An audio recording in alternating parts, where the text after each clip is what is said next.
नमस्कार दोस्तों, दिन भर की जो फटाफट बड़ी खबर निकल के आ रही है कि करके जाने की दरअसल देश भर में कोविड-19 का जो आंकड़ा है वो 48,11,000 के आंकड़े पार कर गए हैं, जबकि 80,000 करीब लोगों की मौत हो गई है। इस बीच स्वस्थ होने वालों का आंकड़ा 37,50,000, तो एक्टिव केसेस 9,81,000 करीब हो चुके हैं। तो ये देश भर में कोविड-19 के आंकड़े हैं। हम चलते हैं अगली अपडेट लेते हैं। दुनिया भर में कोविड-19 2,87,91,000 कन्फर्म केसेस, तो 9,20,000 करीब लोगों की मौत हो गई है।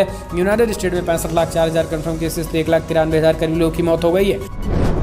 दिल्ली में यमुना बैंक मेट्रो के पास यमुना खादर इलाके में प्रशासन ने सैकड़ों झुग्गियां तोड़ दी है। वन विभाग की तरफ से कहा गया है कि डीडीए ने ये जमीन वन विभाग को दे दी है। यहाँ पेड़ पौधे लगाए जाएंगे। यमुना खादर में रहने वाले स्थानीय लोगों के मुताबिक 500 से ज़्यादा झुग्गियों को खादर इलाके में तोड़ा गया है। प्रशासन शनिवार सुबह से यहाँ जेसीबी और सैनिक बल और पुलिस के साथ पहुंचा, जिसके बाद झुग्गियों को तोड़ने का ड्राइव चलाई गई।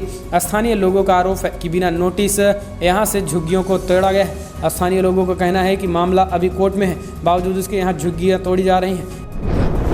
एक बार फिर महाराष्ट्र की शिवसेना सरकार उद्धव ठाकरे और संजय राउत के खिलाफ हमलावर हो रहे अर्णव गोस्वामी की मुसीबतें बढ़ सकती हैं। शिवसेना नेता ने मांग की है कि अर्णव गोस्वामी ड्रग्स और भांग खा करके पूछता है भारत 9 बजे का शो करता है, इसलिए इस अर्णव गोस्वामी के खिलाफ कड़ी कार्रवाई की जानी चाहिए और तत्काल ऐसे पत्रकारों को गिरफ्तार किया जाना चाहिए जो केवल और केवल बदनाम करने की कोशिश कर रहे हैं। मानसून सत्र के पहले ही दिन लोकसभा में आज जबरदस्त हंगामा हुआ है। संसदीय कार्य मंत्री प्रहलाद जोशी ने प्रश्नकाल और गैर सरकारी कामकाज के निलंबन से जुड़े प्रस्ताव रद्द रखा, तो सदन में कांग्रेस के नेता अधीर रंजन चौधरी ने कहा कि प्रश्नकाल स्वर्णकाल होता है और इससे सदन की आत्मा भी कहा जाता है, लेकिन आज प्रश्नकाल को हटाया जाना अपने आप में लोकतंत्र की हत्या है। चौधरी ने आगे कहा है कि सरकार की जवाबदेही के लिए होता है और उन्होंने आरोप लगाया कि आज़ादी के 73 साल के बाद सरकार प्रश्नकाल हटाकर लोकतंत्र का गला घोटने का काम कर रही है।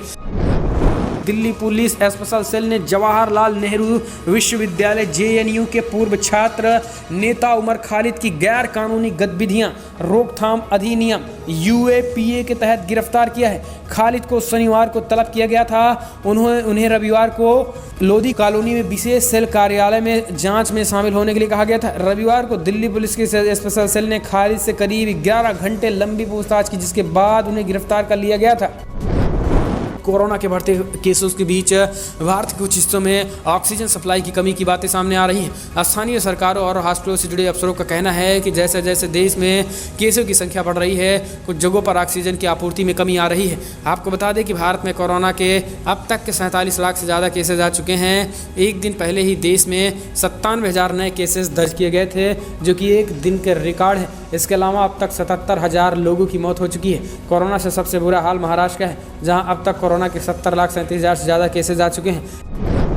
दरअसल आपको बता दें कि इजराइल के हज़ारों लोगों ने यरूशलेम स्थित प्रधानमंत्री बेंजामिन नेतन्याहू के आवास के बाहर शनिवार को भयंकर प्रदर्शन किया और भ्रष्टाचार के आरोपों से घिरे प्रधानमंत्री से इस्तीफे की मांग की है। कोरोना वायरस महामारी से ठीक से नहीं निपट पाने के कारण भी लोगों में नेतन्याहू के प्रति नाराजगी है। इजराइल में हर दिन कोरोना वायरस के रिकॉर्ड संख्या में नए मामले सामने आ रहे हैं और आशंका है कि यहूदी नववर्ष से पहले इस हफ्ते यहाँ राष्ट्रव्यापी लॉकडाउन लगाया जा सकता है। प्रदर्शनकारी पूरी गर्मियों में हर शनिवार को नेतन्याहू के आवास के बाहर प्रदर्शन करते आए हैं। ये प्रदर्शन नेतन्याहू के खिलाफ चल रहे भ्रष्टाचार के मामले के विरोध में शुरू किए गए थे।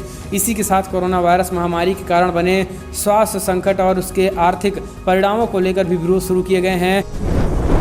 नेशनल क्राइम रिकॉर्ड ब्यूरो ने बेरोजगारी को लेकर चौंकाने वाले खुलासे किए हैं। एनसीआरबी डाटा के मुताबिक देश में बेरोजगारी की वजह से साल 2018 से औसतन 35 लोगों ने रोजाना खुदकुशी की थी। इस तरीके से हर 2 घंटे में लगभग 3 बेरोजगार खुदकुशी कर रहे हैं। 2019 में यह आंकड़ा और बढ़ गया है। 2020 में यह आंकड़ा और तेजी के साथ बढ़ रहा है दोस्तों। तो एनसीआरबी के इस रिपोर्ट के बाद मोदी सरकार के मुंह पे करारा तमाचा है, लेकिन विडंबना की बात यह है कि 24 घंटे सुशांत का एपिसोड दिखाने वाली गोदी मीडिया बेरोजगारी के मुद्दे पर पूरी तरीके से मौन है। समाजवादी पार्टी के राष्ट्रीय अध्यक्ष अखिलेश यादव ने एक बार फिर से किसानों के मुद्दे पर बीजेपी सरकार पर बड़ा हमला किया।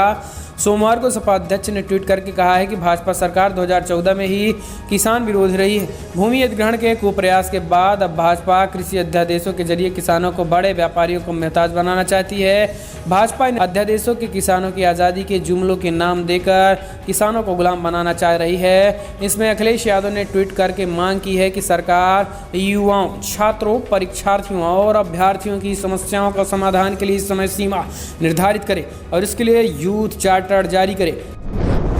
सुशांत सुसाइड केस की मौत के मामले में सामने आए ड्रग्स कनेक्शन के बाद बॉलीवुड एक्ट्रेस रिया चक्रवर्ती को 14 दिनों के लिए जेल भेज दिया गया।